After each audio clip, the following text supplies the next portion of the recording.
اور اسی لیے بعض روایات میں یہ منقول ہے کہ نبی کریم صلی اللہ علیہ وسلم جب نماز شروع فرماتے تھے تو یہ فرماتے تھے انی وجہت وجہ للذی فطر السماوات والارض حنیفا وما انا من المشرکین.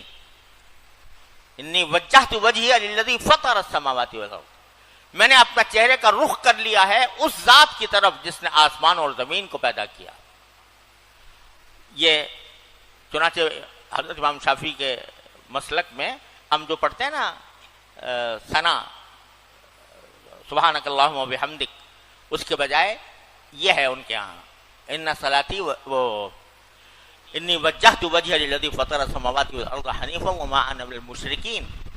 اور حنفیہ کہتے ہیں نماز شروع کرنے سے پہلے پڑھو، نماز شروع کرنے کے بعد تو سبحانک اللہم پڑھو گے نا، لیکن نماز شروع کرنے سے پہلے پڑھو انی وجہت وجہی للذی فطر السماوات والارض حنیفا وما انا من المشرکین، کہ میں نے اپنا چہرہ اپنا رخ کر لیا اس ذات کی طرف جو آسمان اور زمین پیدا کرنے والی ہے، جس نے آسمان اور زمین پیدا کیا، اور وما انا المشرکین، میں مشرکوں میں سے نہیں ہوں. یہ کہہ لو، ایک یہ دعا مانگتے آؤ رب اجعلنی مقیم الصلاۃ، اور اللہم ارزقنی قلبا خاشعا، اے اللہ مجھے خشوع والا دل عطا فرما دیجئے، میری نماز کو خشوع والی نماز بنا دیجئے. اور جب شروع کرو تو کہو انی وجہت وجہی للذی فطر السماوات والارض حنیفا وما انا من المشرکین. یہ بھی حضرت خلیل اللہ کی دعا ہے. قرآن کریم میں یہ الفاظ حضرت ابراہیم خلیل اللہ نے کہے تھے انی وجہت وجہی للذی فطر السماوات والارض حنیفا وما انا من المشرکین. یہ کہو اور پھر شروع کرو.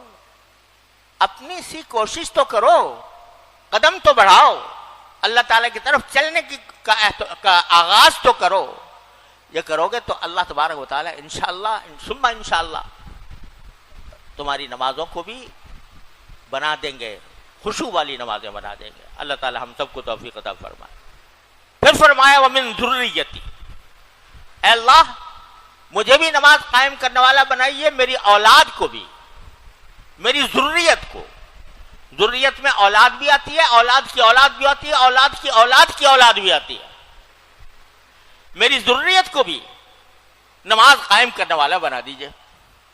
سکھا دیا کہ آدمی کو صرف دعا اپنے لیے نہیں کرنی چاہیے، اپنی اولاد کے لیے بھی، اپنی نسلوں کے لیے بھی، کہ اللہ ان کو نماز کا پابند بنا دیجئے، یا اللہ ان کو جماعت کا پابند بنا دیجئے.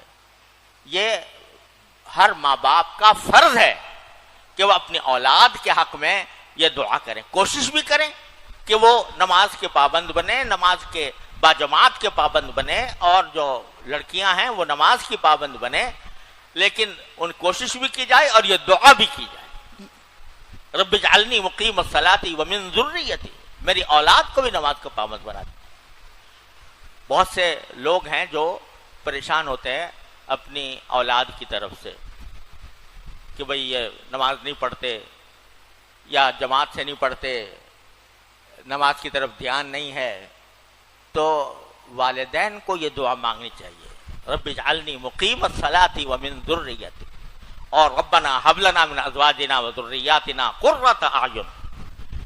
اے اللہ ہماری بیویوں کو، شوہروں کو اور ہمارے اولاد کو ہمارے لیے آنکھوں کی ٹھنڈک بنائیے. آنکھوں کی ٹھنڈک یہی ہے کہ ان کو اللہ کی اطاعت میں، عبادت میں مشغول دیکھیں. تو والدین کا فرض ہے. حضرت شیخ عبد الوہاب شعرانی رحمۃ اللہ علیہ نے اپنی کتاب میں لکھا ہے کہ والدین کی دعا اپنی اولاد کے حق میں بہت زیادہ قبول ہوتی ہے. تو چھوڑیں نہیں، ہمت نہ ہاریں، مایوس نہ ہوں. دیکھ رہے ہیں کہ بھئی بار بار نصیحت کی جاتی ہے مگر پوری طرح عمل نہیں ہوتا، تو اس کی وجہ سے مایوس نہ ہوں. اللہ سے مانگے یا اللہ میری اولاد کو نیک بنا دیجئے، یا اللہ میری اولاد کو نماز کا پابند بنا دیجئے، ان کو تدین عطا فرمائیے.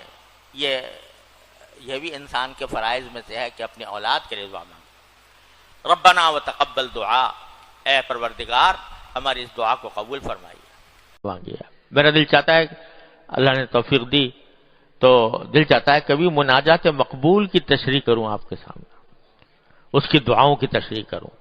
کیا کیا مانگا ہے نبی کریم صلی اللہ علیہ وسلم. پیغمبر ہی مانگ سکتا ہے. میرے تمہارے دماغ میں بھی وہ باتیں نہیں آ سکتی، تصور میں نہیں آ سکتی جو باتیں نبی کریم صلی اللہ علیہ وسلم نے مانگ لی ہیں۔ تو ایک تو آپ نے دعائیں مانگ مانگ کر اور صحابہ کرام کے سامنے وہ بتا کر اتنا بڑا ذخیرہ دعاؤں کا جمع کر دیا کہ آدمی اگر اپنی دنیا کی آخرت کی کوئی حاجت بھی ہو وہ چھوٹی نہیں ہے، اور ایسے الفاظ سے مانگی ہیں، ایسے کہ میں کیا بتاؤں، وہ آدمی کیا وہم و گمان میں بھی وہ تعبیر نہیں آتی جو نبی کریم صلی اللہ علیہ وسلم نے۔ تو دعا کی کثرت، اس میں پہلا کام تو میں یہ عرض کرنا چاہتا ہوں، اللہ تعالی ہم سب کو توفیق عطا فرمائے کہ بھئی تھوڑا سا وقت تلاوت کے لیے تو نکالنا ہی چاہیے نا ہر مسلمان کو۔ تلاوت کرنے کے بعد تھوڑی سی وہ مناجات مقبول یا حزب الاعظم یا حسن حسین جو بھی میسر آ جائے، آسان ترین جو ہر جگہ ملتی ہے مناجات مقبول ہے، تو اس مناجات مقبول میں منزلیں مقرر کر دی ہیں حضرت نے۔ اس کا یہ مطلب نہیں ہے مناجات مقبول کی منزلوں کا کہ جو ہفتے کے دن کی دعائیں لکھی ہوئی ہیں آپ ہفتے کے دن مانگا کرتے تھے، یہ اتوار کے دن کی جو لکھی ہوئی ہے وہ اتوار کے دن مانگا، ایسا نہیں ہے۔ دعائیں جمع کی ہیں ہماری آسانی کے لیے، کہہ دیا بھائی یہ ہفتے جمعہ کو پڑھ لیا کرو، یہ ہفتے کو پڑھ لیا کرو، یہ اتوار کو پڑھ لیا کرو۔ تو ہر آدمی اللہ تعالیٰ اپنی رحمت سے ہم سب کو توفیق عطا فرمائے کہ تھوڑا سا وقت اگر صرف عربی میں پڑھنی ہو، صرف عربی میں پڑھنا ہو اور عربی جاننے والا آدمی ہو تو مجھے ایک منزل میں 3-3.5 منٹ لگتے ہیں زیادہ سے زیادہ۔ اگر کوئی آدمی ذرا اٹک کر پڑھنے والا ہو تو 5 سے 7 منٹ لگ جائیں گے اس میں۔ ایک منزل مناجات مقبول کی، اس میں مشکل سے پڑھنے جانے والے کو 3-3.5 منٹ اور ذرا اٹک کر پڑھنے والے کو 5 سے 7 منٹ لگیں گے، تجربہ یہ ہے۔ اب بتاؤ 5-7 منٹ کیا چیز ہے؟ کھڑے ہو کر بیوقوفی میں اور کھڑے ہو کر فضولیات میں 5 منٹ ہم صرف کر دیتے ہیں، لیکن وہ خزانہ جو نبی کریم صلی اللہ علیہ وسلم چھوڑ کر گئے، دعاؤں کا خزانہ، اور ان میں سے ہر دعا ایسی ہے، تقریباً ہر دعا ایسی ہے کہ دنیا و آخرت کی ساری بھلائیاں اس میں جمع ہو گئیں۔ تو جو بندہ روزانہ مانگے اللہ میاں سے، وہ دعائیں مانگے، روزانہ مانگے، 3-4-5 منٹ تک وہ کرے، محروم کر دیں گے میرے مولا، اس کو محروم کر دیں گے۔ وہ رحیم و کریم ذات، وہ جو ہمارے ایک ایک حاجت کو جانتی بھی ہے اور ہماری حاجت روائی بھی کرتی ہے، وہ اس اپنے بندے کو محروم کریں گے جو اس کے محبوب نبی صلی اللہ علیہ وسلم کی بتائی ہوئی دعائیں پڑھ رہا ہے۔ اور مناجات مقبول میں حضرت والا نے شروع کیا ہے، پہلی منزل جو ہے وہ ہفتے کے دن کی، وہ اس میں ساری قرآنی دعائیں ہیں، قرآن نے جو دعائیں سکھائی ہیں، قرآن کریم نے جو دعائیں سکھائی ہیں، اور وہ رسول کریم صلی اللہ علیہ وسلم بھی مانگا کرتے تھے۔ اب بتاؤ جو دعا اللہ تبارک و تعالیٰ فرما رہے ہیں یہ مانگو تو وہ نہیں دیں گے، ایک طرف ہم سے کہہ رہے ہیں پڑھو، کہو، یہ الفاظ کہو، مجھ سے مانگو، تو ایسا کون، یعنی دنیا میں بھی کوئی ایسا شخص بہت ہی سنگ دل ہوگا کہ ایک طرف وہ دعوت دے کہ بھئی مجھ سے مانگو، پھر کہتا بھاگ جاؤ۔ یہ تو سنگ دل سے سنگ دل انسان بھی ایسا نہیں کرے گا۔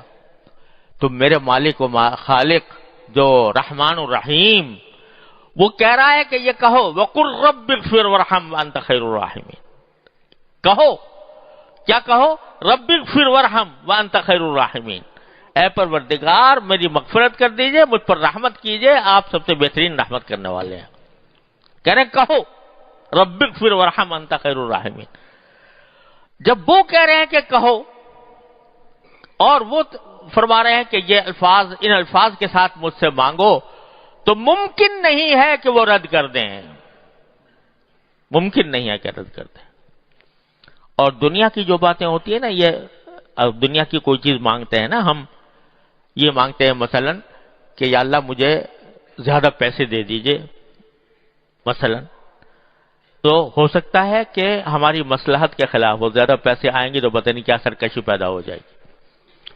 لیکن جب دین کی بات مانگ رہا ہے بندہ کہ اللہ مجھ پر مغفرت فرمائیے، میرے گناہوں کی مغفرت فرما دیجئے، مجھے گناہوں سے بچا لیجئے اور رحمت فرمائیے، تو اس میں تو یہ نہیں ہو سکتا کہ دین کے اوپر چلنا مصلحت کے خلاف ہو، اللہ تعالیٰ کی مصلحت کے خلاف، تو دیں گے ضرور۔ تو اس وجہ سے اللہ تبارک و تعالیٰ کی سکھائی ہوئی دعائیں تو بالکل پکی ہے کہ انشاءاللہ ضرور قبول ہوں گی، قبول ہوں گے، اس معنی میں بھی کہ قرب پیدا ہوگا، اس معنی میں بھی کہ ثواب ملے گا، اور اس معنی میں بھی کہ دین مانگ رہے ہو تو دین ملے گا تمہیں انشاءاللہ اللہ تبارک و تعالیٰ کی رحمت سے۔ تو وہ مناجات مقبول کی ایک منزل کا روزانہ معمول بنا لے بندہ، کیا مشکل کام ہے، 3-3.5 منٹ 5 سے 7 منٹ لگتے ہیں ایک منزل میں، اور اس میں دنیا آخرت کی ساری بھلائیاں آ جاتی۔ البتہ ایک بات عرض کرتا ہوں، وہ یہ کہ دعا جو ہوتی ہے نا، وہ پڑھنے کے لیے نہیں ہوتی، مانگنے کے لیے ہوتی ہے۔ دعا مانگی جاتی ہے، پڑھنا نہیں بلکہ مانگنا۔ مانگنا اس وقت ہوتا ہے جب آدمی ذرا سا سمجھ کے پڑھے۔ اگر کسی کو عربی آتی ہے اور عربی میں دعا جو رسول کریم صلی اللہ علیہ وسلم کی منقول ہیں وہ پڑھتا ہے اور مانگتا ہے، تو دل لگا کر جو مانگ رہا ہے اس کو، وہ دعائیں ہیں ایسی کہ آدمی کا دل کھینچتی ہیں، تو اس کے معنی پر غور کر کے مانگے اللہ تعالیٰ سے، صرف پڑھے نہیں مانگے۔ اور جن کو عربی نہیں آتی تو الحمدللہ دعاؤں کی کتابوں کے ساتھ ترجمے بھی چھپے ہوئے ہیں، ترجمے چھپے ہوئے نا، تو تھوڑا سا وقت اور لگا لے، وہ الفاظ بھی پڑھے، کیونکہ ان الفاظ میں بذات خود برکت اور نور ہے۔ کیا کوئی بندہ مانگے گا جو نبی کریم صلی اللہ علیہ وسلم نے مانگی ہے؟ میرا دل چاہتا ہے، اللہ نے توفیق دی تو دل چاہتا ہے کبھی مناجات مقبول کی تشریح کروں آپ کے سامنے، اس کی دعاؤں کی تشریح کروں، کیا کیا مانگا ہے نبی کریم صلی اللہ علیہ وسلم۔ پیغمبر ہی مانگ سکتا ہے، میرے تمہارے دماغ میں بھی وہ باتیں نہیں آ سکتی۔